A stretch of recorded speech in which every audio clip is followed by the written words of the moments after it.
सभी का स्वागत है। मैं हूं आपके साथ नलिनी सिंह पालवाल। बुलेटिन की शुरुआत करेंगे इस वक्त की बड़ी खबर के साथ। दूसरे चरण के लिए मतदान जारी। 13 राज्यों की 88 सीटों पर मतदान लगातार जारी। दांव पर कई दिग्गजों की प्रतिष्ठा। दूसरे चरण में यूपी में 8, महाराष्ट्र में 8 सीटों पर होगा मतदान। इस वक्त की बड़ी खबर आपको बता दूं, आज दूसरे चरण के लिए मतदान जारी। 13 राज्यों की 88 सीटों पर मतदान लगातार जारी। दांव पर कई दिग्गजों के साथ दूसरे चरण में यूपी में 8, महाराष्ट्र में 8 सीटों पर मतदान। वहीं यूपी की 8 सीटों पर मतदान लगातार जारी। बता दें कि पोलिंग बूथों पर लगी मतदाताओं की कतार, लंबी कतार। मतदाता निकले घरों से बाहर।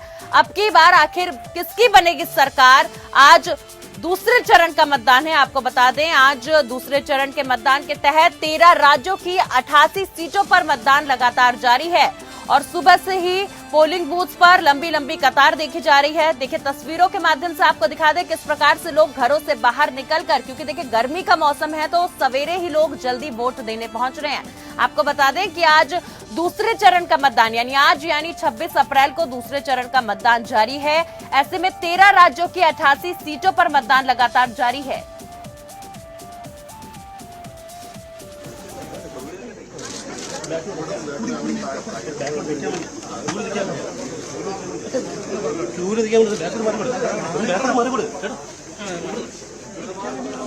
और देखिए, तस्वीरों के माध्यम से दिखा दें कि इस वक्त केरल के सीएम वोट देने पहुंच रहे हैं। आपको बता दें कि लगातार एक के बाद एक कई दिग्गज वोट देने बूथ पर सुबह से ही पहुंच रहे हैं। सुबह 7 बजे से पोलिंग बूथ शुरू होने के बाद से ही बड़े बड़े कई राजनेता भी वोट देने पहुंच रहे हैं। ऐसे में केरल के सीएम पिनराई विजयन इस वक्त वोट डालने मतदान केंद्र पहुंच रहे हैं। देखिए, तस्वीरों के माध्यम से आपको दिखा दें कि आज अभी लाइव तस्वीरों के माध्यम से इस वक्त हम आपको दिखा रहे हैं कि केरला के सीएम पिनराई विजयन इस वक्त मतदान करने पहुंच रहे हैं।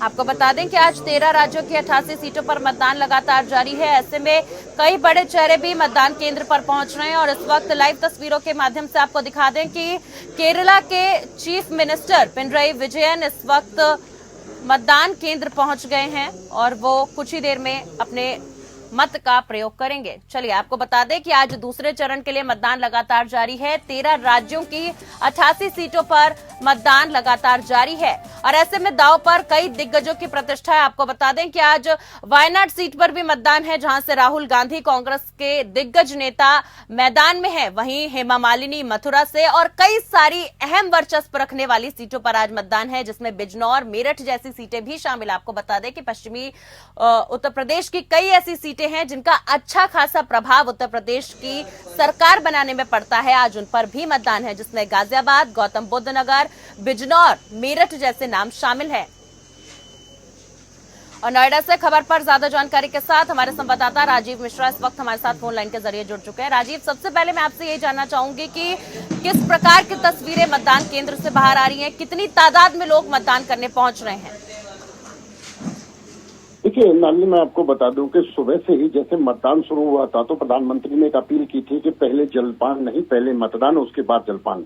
तो कहीं ना कहीं उसका असर भी देखने को मिल रहा है और जो बूथों पर लंबी लंबी जो कतारें हैं वो लोग लगे हैं। जो हालांकि यहाँ जो लोग विकलांग लोग हैं उन्हें भी व्हील चेयर पर बिठा के लाया जा रहा है, उनको भी वोट करने के लिए बोला जा रहा है, वो भी वोट कर रहे हैं और हंसी खुशी से वोट कर रहे हैं। लंबी लंबी पोलिंगों पर जो लाइनें हैं वो लगी हुई हैं, महिलाएं हैं, पुरुष और जो पहली बार जो वोट कर रहे हैं बच्चे, जो बालिग हुए हैं जिनका पहली बार मतदान करने का मौका मिल रहा है, वो भी यहाँ पे बड़े हर्ष और उल्लास और उत्साह के साथ वोटिंग प्रक्रिया में अपना भाग ले रहे हैं। मैं आपको साथ बता दूं कि जिस तरह से गाजियाबाद, नोएडा की जो हॉट सीटें हैं, अब इस बार मेरठ की भी हॉट सीट है क्योंकि वहां से अरुण गोविंद जी चुनाव लड़ रहे हैं। खासकर गाजियाबाद और नोएडा की जो सीटें हैं वो कहीं ना कहीं सीधा सीधा प्रभाव डालती हैं उत्तर प्रदेश के चुनाव पर। कहना चाहिए कि और सरकार में बड़ा महत्वपूर्ण भूमिका होती है क्योंकि ये दिल्ली के जीरो टॉलरेंस में आती है और दिल्ली के नियरेस्ट बिल्कुल होने के साथ साथ इन्हें हॉट सीट भी बोला जाता है, चूंकि नोएडा और गाजियाबाद की ऐसी सीटें हैं जहां हर वीआईपी हर वो रहने को आतुर होता है और कहता है कि हम गाजियाबाद या नोएडा में हमको जगह मिल जाए। तो कहना चाहिए कहीं ना कहीं कि तो आज ये गाजियाबाद और नोएडा का जो चुनाव है वो बड़ा अहम चुनाव है, बड़ा महत्वपूर्ण चुनाव है। और सुबह से ही जो पोलिंग बूथ है उन पर लंबी लंबी कतारें देखने को मिल रही हैं। अब देखना ये होगा कि कौन बाजी मारता है और किस तरह से प्रधानमंत्री का 400 पार का नारा क्लियर होता है या कांग्रेस इस बार बढ़त लेती हुई दिखेगी, ये आने वाला समय बताएगा ना जी। राजीव, साथ ही साथ मैं आपसे ये भी जानना चाहूंगी कि देखिए पहले चरण के मतदान की अगर बात की जाए तो वोट प्रतिशत काफी कम देखने को मिला था, वहीं इस बार क्या लगता है कितनी उम्मीदें हैं, क्या वोट प्रतिशत बढ़ेगा? क्योंकि लगातार पार्टियां कवायद कर रही थी कि वोट प्रतिशत बढ़े। देखिए नली, इस बार वोट प्रतिशत बढ़ने के पूरे आसार बताए जा रहे हैं, क्योंकि जिस तरह से हर बड़े जो राजनेता हैं उन्होंने अपील की है कि वोटों में भागीदारी अपनी सुनिश्चित करें, भागीदारी निभाएं। हालांकि जिस तरह से मैं देख पा रहा हूँ कि मैं एक पोलिंग बूथ पे हूँ, तो मैं बाहर से जिस तरह से मैं देख पा रहा हूँ कि यहाँ दिव्यांग लोग जो हैं, जो विकलांग लोग हैं, वो भी वोट डालने के लिए आ रहे हैं। तो मुझे लगता है कि इस बार जरूर पोलिंग जो बूथ का जो परसेंटेज है वो बिल्कुल बढ़ता हुआ नजर आएगा। राजीव, क्योंकि आप मतदान केंद्र पर इस वक्त मौजूद हैं, तो मैं चाहूंगी कि आप ये भी बताएं कि सुरक्षा के लिहाज से किस प्रकार के इंतजाम किए गए हैं। देखिए, मैं आपको बता दूं कि सुरक्षा इंतजाम की अगर हम बात करें तो जो तमाम जो फोर्सेज हैं वो लगी हुई हैं जी। बिना मोबाइल को चेक किए वो अंदर नहीं जाने देती। कोई भी मोबाइल लेके अंदर नहीं जा सकता, कोई गड़बड़ी नहीं कर सकता। इसके जो है ना पूरी इनकी तैयारी सुनिश्चित की गई है। हालांकि जो गेट पर जो फोर्सेज लगाए गए हैं उनमें एक बीएलओ भी खड़ा है, वो वहीं आपकी पर्ची को चेक करेगा और पर्ची को चेक करने के बाद तभी अंदर जाने देगा। तो कहना चाहिए कि मतलब आप पूरी मुकम्मल जो तैयारी है वो सुरक्षा की है। जी, बहुत बहुत शुक्रिया राजीव, आपका तमाम अपडेट्स खबर पर हमारे साथ साझा करने के लिए। और सीधा इस वक्त हमारे साथ मध्य प्रदेश से संतोष हमारे संवाददाता जुड़ चुके हैं फोन लाइन के जरिए। संतोष, मैं आपसे सबसे पहले यही जानना चाहूंगी कि इस बार क्या लगता है, क्या वोट प्रतिशत बढ़ेगा और मतदान केंद्र से किस प्रकार की तस्वीरें सामने आ रही हैं?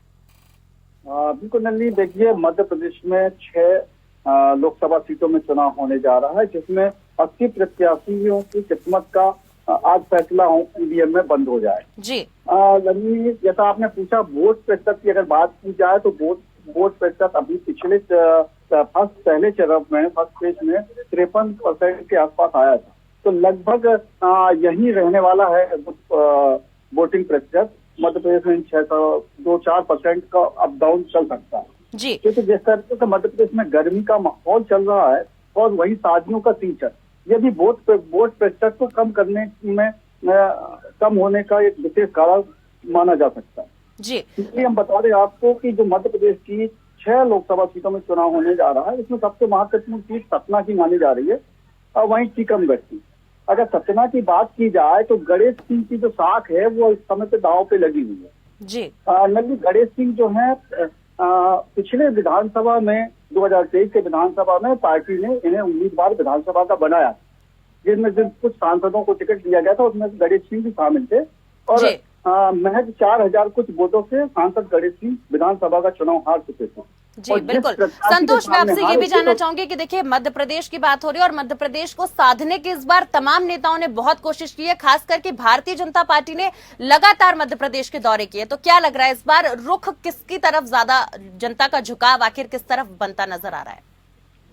देखो नलिनी, ये कह पाना आपको उचित नहीं होगा कि जनता का रुख किस तरफ जा रहा है जी। लेकिन दोनों पार्टियों ने भरपूर कोशिश की है। अगर कांग्रेस की बात की जाए तो राहुल गांधी ने मध्य प्रदेश में ताबड़तोड़ रैलियां की हैं, आम सभाएं की हैं, तो वहीं भारतीय जनता पार्टी में प्रधानमंत्री नरेंद्र मोदी, अमित शाह, जेपी नड्डा सहित अन्य बड़े जो नेता हैं वो आम सभाएं कर चुके हैं। तो दोनों पार्टियां अपनी अपनी तरीके से मेहनत कर रही है और वोटरों को अपने तरफ रिझाने की भरपूर कोशिश की जा रही है। देखने वाली बात ये होगी नंदी कि 4 तारीख को ये पता चल पाएगा कि आखिर वोटर का मन किसके तरफ गया जी। बिल्कुल संतोष, मैं आपसे ये भी जानना चाहूंगी कि सुरक्षा के लिहाज से किस प्रकार के इंतजाम इस वक्त पोलिंग बूथ पे किए गए हैं? बिल्कुल नंदी, सुरक्षा के लिहाज से पोलिंग बूथ में आरपीएफ की कंपनियां लगाई हुई हैं, लोकल पुलिस लगाई हुई है और यहाँ पे जो है जो संवेदनशील पोलिंग बूथ हैं उन पर विशेष पुलिस बल तैनात किया गया है। फिलहाल शांतिपूर्वक मतदान अभी चल रहा है जी। बहुत बहुत शुक्रिया संतोष, आपका हमारे साथ जुड़ने के लिए और तमाम अपडेट साझा करने के लिए। देखिए, आपको बता दें कि आज दूसरे चरण में 13 राज्यों की 88 सीटों के लिए मतदान किया जा रहा है और ऐसे में कई सारे दिग्गज अपनी किस्मत को आजमाने वाले हैं। आपको बता दें कि दूसरे चरण में यूपी में 8, महाराष्ट्र में 8 सीटों पर मतदान जारी है। और इसी बीच किशनगंज बिहार से संवाददाता दीपक कुमार शाह इस वक्त हमारे साथ जुड़ चुके हैं। सीधा दीपक के पास सवाल लेते हैं। दीपक, सबसे पहले मैं आपसे ये जानना चाहूंगी, क्योंकि देखिए पहले चरण के मतदान की अगर बात करूं तो बिहार में सबसे कम मत प्रतिशत देखा गया था, तो क्या इस बार मतदाता भारी तादाद में घरों से बाहर निकल रहे हैं? जी मैडम, हालांकि जुम्मे का नमाज आज शुक्रवार है, इस कारण उम्मीद है कि जुम्मे का नमाज को अदा की जाएगी, जिसके कारण मतदाताओं में कमी आने की संभावना है। जी बिल्कुल। दीपक, मैं ये भी जानना चाहूंगी आपसे कि सुरक्षा के लिहाज से बूथ पर किस प्रकार के इंतजाम किए गए हैं? मैम, सुरक्षा को लेकर पुलिस बल और मजिस्ट्रेट की भी तैनाती कर दी गई है। हालांकि सीसीटीवी कैमरे के माध्यम से हर चप्पे चप्पे पर नजर रखी जा रही है। जी दीपक, साथ ही मैं आपसे ये भी जानना चाहूंगी कि क्या अभी तक कोई भी बड़ा चेहरा मतदान केंद्र पहुंचा है? नहीं मैम, अभी फिलहाल कोई बड़ा चेहरा अभी तक मतदान केंद्र नहीं पहुंचा है। हालांकि जुम्मे के नमाज अदा होने के बाद मतदान केंद्र में पहुंचेगी। जी बिल्कुल। दीपक, 5 सीटों के लिए बिहार में मतदान है, ऐसे में वो कौन कौन सी अहम सीटें हैं जो बिहार के लिए बेहद महत्वपूर्ण है? मैम, किशनगंज लोकसभा सीट है, हॉट सीट में गिनती आती है। पूर्णिया लोकसभा सीट काफी हॉट सीट में गिनती आ रही है। ये दोनों में निर्दलीय प्रत्याशी पप्पू यादव का अधिक पकड़ नजर आ रहा है और इधर किशनगंज से त्रिकोणीय मुकाबला का संभावना है। जी बहुत बहुत शुक्रिया दीपक, तमाम अपडेट्स हमारे साथ साझा करने के लिए बिहार से। देखिए, आपको बता दें कि आज दूसरे चरण में यूपी में 8, महाराष्ट्र में 8 सीटों पर मतदान है। वहीं आपको बता दें कि आज कई दिग्गज अपनी राजनीतिक किस्मत को आजमाएंगे, जिसमें राहुल गांधी, शशि थरूर, HD कुमारस्वामी, हेमा मालिनी, अरुण गोविल और ओम बिरला जैसे नाम शामिल हैं। और इस वक्त छत्तीसगढ़ के राजनांदगांव से हमारे साथ संजय सोनी हमारे संवाददाता इस वक्त जुड़ चुके हैं। संजय, सबसे पहला मेरा आपसे ये सवाल है कि देखिए राजनांदगांव एक बेहद अहम सीट मानी जाती है और तमाम पार्टियों ने इसको साधने की बहुत कवायद की है। ऐसे में आज क्या लगता है, रुझान किस तरफ ज्यादा जनता का रहने वाला है? सुबह सुबह मतदान के लिए लोग आ रहे हैं और जा रहे हैं। महिला मतदाता ज्यादा आ रही है, सुबह होने की वजह से भी मौसम ठंडा है और ठंडा होने की वजह से आ रहे हैं। लेकिन यहाँ अभी कुछ कहा नहीं जाता सकता, कांटे की टक्कर है। यहाँ दोनों पार्टी में कांटे की टक्कर चल रही है और 4 तारीख को ही पता चलेगा। अभी हम जैसे पत्रकार भी एनालिसिस नहीं कर पाएंगे कि कौन जीत रहा है। जी बिल्कुल। देखिए, भूपेश बघेल की हॉट सीट मानी जाती है राजनांदगांव और भूपेश बघेल इस बार वहां से मैदान में। ऐसे में मतदान केंद्र पे क्या लोग भारी तादाद में मतदाता पहुंच रहे हैं? संजय, सुबह होने की वजह से यहाँ थोड़ा सा मौसम ठंडा है, इसलिए भारी तादाद में महिलाएं घर से निकल के आ रही है, मतदान दे रहे हैं और पुरुषों की संख्या भी बढ़ती जा रही है। जैसे जैसे धूप चढ़ेगा फिर थोड़ा बहुत कम होगा, फिर शाम को फिर ज्यादा मतदान देखी जाएगी। जी, साथ ही संजय, मैं आपसे ये भी जानना चाहूंगी कि मतदान केंद्रों पे किस प्रकार के इंतजाम सुरक्षा के लिहाज से किए गए हैं? साथ ही गर्मी भी बहुत ज्यादा है, तो ऐसे में मतदाताओं के लिए किस प्रकार के इंतजाम किए गए हैं? नहीं, मतदाता के लिए व्हील चेयर से लेकर गाड़ी वाड़ी सभी व्यवस्था की गई है, पानी की व्यवस्था की गई है और जितना भी हो सके शासन प्रशासन मतदाताओं को सुविधा देना चाहती है वो दे रही है। और किसी प्रकार की ऐसे मतदाता को, बुजुर्ग जो है उनको इमरजेंसी व्हील चेयर से भी अंदर ले जाया जा रहा है। सारी सुविधा प्रशासन के द्वारा रखी गई है। जी, साथ ही संजय, एक आखिरी सवाल मैं आपसे ये पूछना चाहूंगी कि अभी तक क्या कोई बड़ा चेहरा मतदान केंद्र पर पहुंचा है? नहीं, अभी हम जिस मतदान में खड़े हैं उस मतदान केंद्र में बड़ा चेहरा नहीं पहुंचा है, बस लोग हैं जो आ रहे हैं जा रहे हैं। जी, बहुत बहुत शुक्रिया संजय आपका हमारे साथ जुड़ने के लिए और छत्तीसगढ़ से तमाम अपडेट्स हमारे साथ साझा करने के लिए। और संवाददाता शेख दाऊद इस वक्त हमारे साथ कश्मीर से फोन लाइन के जरिए जुड़ चुके हैं। शेख, सबसे पहले मेरा आपसे यही सवाल है कि सुरक्षा के लिहाज से घाटी में किस प्रकार के इंतजाम किए गए हैं?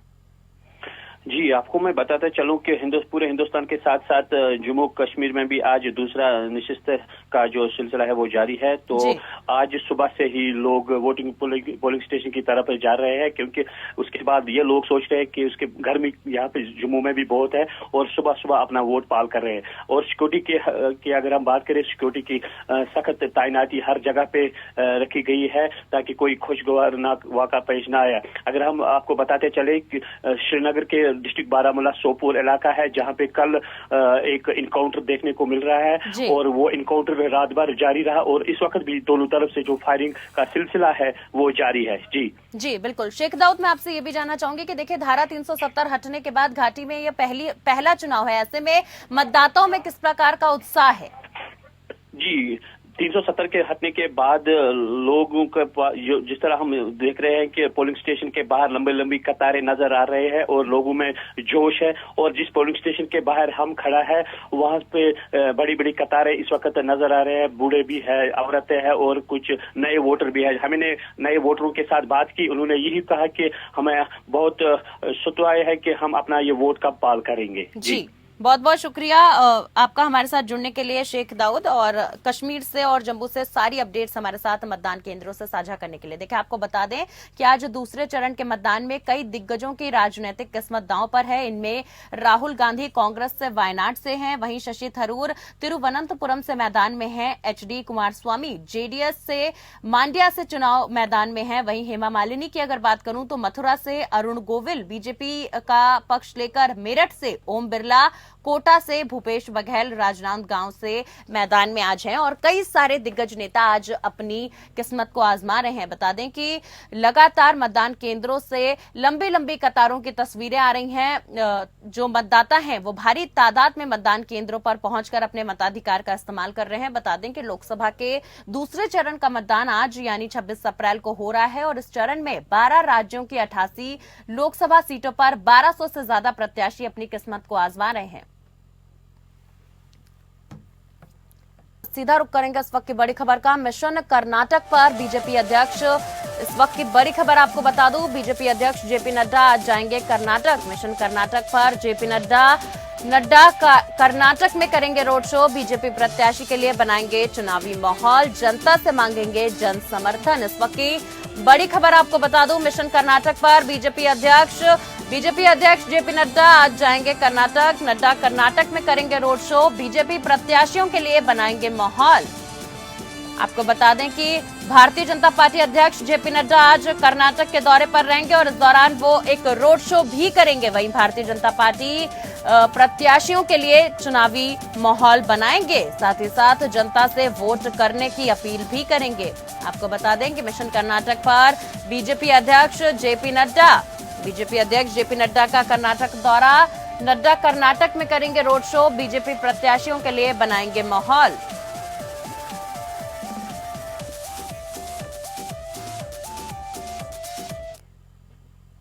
आपको बता दें कि भारतीय जनता पार्टी के अध्यक्ष जेपी नड्डा आज कर्नाटक के दौरे पर रहेंगे और इस दौरान वो एक रोड शो भी करेंगे। साथ ही बीजेपी के प्रत्याशी के लिए चुनावी माहौल बनाकर जनता से जन समर्थन मांगेंगे। आपको बता दें, चुनावी रैली को संबोधित करते हुए वो प्रत्याशी के लिए जनता से वोट की अपील करेंगे। और मिशन कर्नाटक को साधने के लिए भारतीय जनता पार्टी के स्टार प्रचारक जेपी नड्डा मैदान में आज रोड शो करेंगे। बता दें कि भारतीय जनता पार्टी अध्यक्ष आज कर्नाटक के दौरे पर रहेंगे। जेपी नड्डा कर्नाटक में रोड शो करेंगे, साथ ही बीजेपी प्रत्याशियों के लिए बनाएंगे चुनावी माहौल।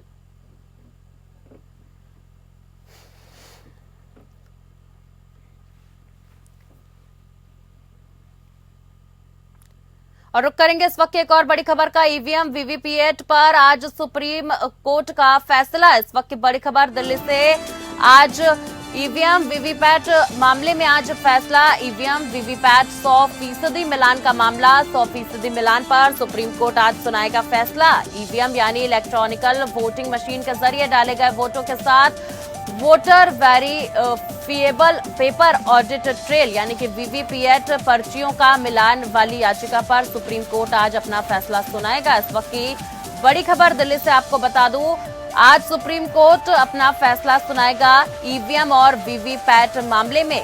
आपको बता दें ईवीएम वीवीपैट 100% मिलान का मामला, 100% मिलान पर सुप्रीम कोर्ट आज सुनाएगा फैसला। बता दें कि ईवीएम यानी इलेक्ट्रॉनिक वोटिंग मशीन के जरिए डाले गए वोटों के साथ voter verifiable paper audit trail यानी कि वीवीपैट पर्चियों का मिलान वाली याचिका पर सुप्रीम कोर्ट आज अपना फैसला सुनाएगा। लोकसभा चुनाव के लिए दूसरे चरण की वोटिंग जारी है और इसी बीच आज ही सुप्रीम कोर्ट अपने फैसले से यह तय कर देगा कि क्या 4 जून को जब लोकसभा चुनाव की गिनती होगी तो उस दौरान ईवीएम के वोटों से वीवीपैट की पर्चियों का मिलान होगा या नहीं। यहां बताना जरूरी है कि कई संगठनों ने याचिका दाखिल करके ईवीएम और वीवीपैट की पर्चियों के मिलान की मांग की है। साथ ही आपको बता दूं कि सुप्रीम कोर्ट में न्यायमूर्ति संजीव खन्ना की अध्यक्षता वाली पीठ आज यानी शुक्रवार को इलेक्ट्रॉनिक वोटिंग मशीनें यानी कि ईवीएम में डाले गए वोटों का voter verifiable paper audit trail यानी कि वीवीपैट पर्चियों के साथ अनिवार्य रूप से क्रॉस सत्यापन की मांग करने वाली याचिकाओं पर अपना फैसला सुनाएगी।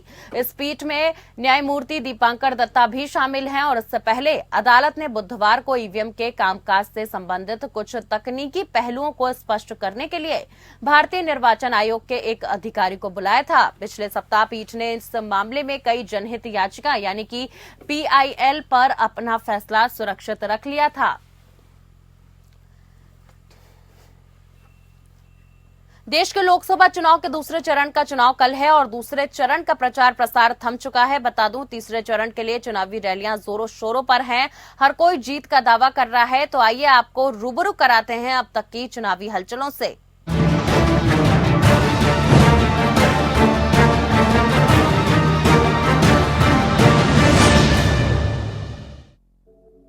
मध्य प्रदेश के मुरैना में एक चुनावी रैली को संबोधित करते हुए पीएम मोदी ने कांग्रेस पर जमकर हमला बोला है। पीएम ने कहा कि कांग्रेस पार्टी के घोषणा पत्र ने साफ कर दिया है कि वो आम लोगों की संपत्ति छीनना चाहते हैं। पीएम ने कांग्रेस पार्टी पर धार्मिक तुष्टीकरण का आरोप भी लगाया और कहा कांग्रेस पार्टी एक बार फिर कुर्सी के लिए झटपटा रही है। समाजवादी पार्टी के राष्ट्रीय अध्यक्ष और उत्तर प्रदेश के पूर्व मुख्यमंत्री अखिलेश यादव ने लोकसभा चुनाव के लिए कन्नौज लोकसभा निर्वाचन क्षेत्र से पर्चा भर दिया है। उनका मुकाबला बीजेपी के सुब्रत पाठक से होगा और सुब्रत पाठक ने भी पर्चा भर दिया है।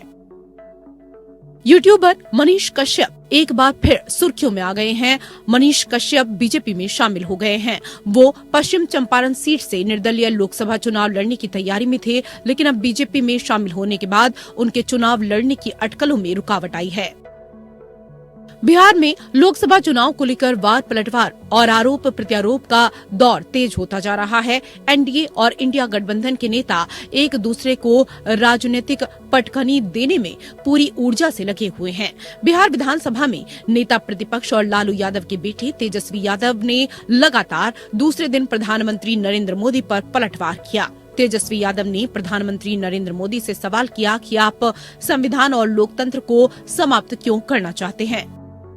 कांग्रेस अध्यक्ष मल्लिकार्जुन खड़गे ने अपने गृह क्षेत्र कलबुर्गी में जनता से भावुक अपील की। उन्होंने स्थानीय लोगों से अपील करते हुए कहा कि भले ही वो आगामी लोकसभा चुनावों में पार्टी उम्मीदवार के पक्ष में वोट न करना चाहते हों, लेकिन अगर उन्हें लगता है कि मैंने उनके लिए काम किया है तो कम से कम मेरे अंतिम संस्कार में शामिल हो जाना। लोकसभा चुनाव के लिए रणनीति में बदलाव करते हुए बहुजन समाज पार्टी ने पूर्व प्रदेश अध्यक्ष भीम राजभर का टिकट बदल दिया है। वो आजमगढ़ की जगह अब सलेमपुर से लोकसभा का चुनाव लड़ेंगे। वहीं पार्टी ने भदोही से इरफान अहमद और हमीरपुर से निर्दोष कुमार दीक्षित को प्रत्याशी बनाया है। इसके अलावा इस बार बसपा ने विधानसभा उपचुनाव में भी प्रत्याशी घोषित किया है। चुनाव आयोग ने पीएम मोदी और राहुल गांधी के खिलाफ चुनाव उल्लंघन की शिकायतों पर बीजेपी और कांग्रेस से जवाब मांगा है। आयोग ने आचार संहिता के उल्लंघनों की शिकायतों के बीच बीजेपी और कांग्रेस को नोटिस भेजा है। आयोग ने दोनों ही पार्टियों को 29 अप्रैल सुबह 11 बजे तक जवाब दाखिल करने के लिए कहा है। मिल रही जानकारी के अनुसार चुनाव आयोग ने पीएम मोदी और राहुल गांधी के भाषण को लेकर ये नोटिस जारी किया है।